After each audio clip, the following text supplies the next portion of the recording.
Do you hear the birds chirping, the wind blowing? What's going on, everybody? My name is Matthew Ginzali, and welcome to a brand new episode of a show that I like to call Reasons to Live. In essence, this is sort of an open letter forum series dedicated specifically towards all of you out there watching this who struggle with suicidal thoughts, just like I once did, to remind you that there are dozens, hundreds, thousands, millions, billions, trillions, decillion, infinite reasons why you, yes you, should choose life. Now, the topic of today's episode is spring. Yep, the season of spring. Now, what's your favorite season? Summer, winter, spring, fall. They all have merit, they all have values, they all have beauty to them, just like all of you out there watching this. And here's the thing, if you were to die right now, you would never get to experience your favorite season ever again. I know it seems like a small, insignificant joy, but it's not. As long as it brings you enjoyment, fulfillment, happiness in any way, that can be a reason to live too. Trust me, if you were to die, there's no chance of anything happy, or sad, or angry, or pleasant, or so happy you cry.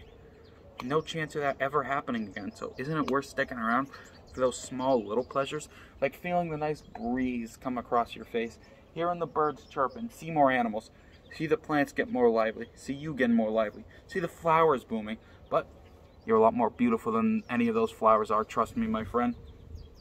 So just consider sticking around for your favorite times of year. It may not be much, but it can at least, if necessary, hold you over until you find a specific reason. And this can be a specific reason too. There's nothing wrong with using this as a reason to live. Trust me. A lot of people who have struggled with suicidal thoughts have said that it's the little things such as this that held them over until they got the help they needed. So just consider it, okay? Now, please join me in the link in the descriptions below for a couple of mental health resources that I put for you, okay? National Suicide Prevention Lifeline, Crisis Text Line, National Sexual Assault Hotline, Trevor Project, and the Trans Lifeline. Now, maybe you've seen the numbers to them before, and they might be, unfortunately, just that, numbers too. Here's what I suggest. On top of putting their numbers, I've also included links to their web pages so you can do some reading. Check out what happens before you reach out, because I know for a lot of us, it's the fear of the unknown, because we don't know what's going to happen when we reach out. Fear of the unknown, by the way, basic human fear. Been around since we were just monkeys on the plains of Africa, billions of years. Millions and millions, not billions, but you get my point. You know what I mean? It's inherited from the days when we were no different than any of the animals on the savannah. So, do your research. And speaking of research, please, I highly recommend you check out the first link in the description below.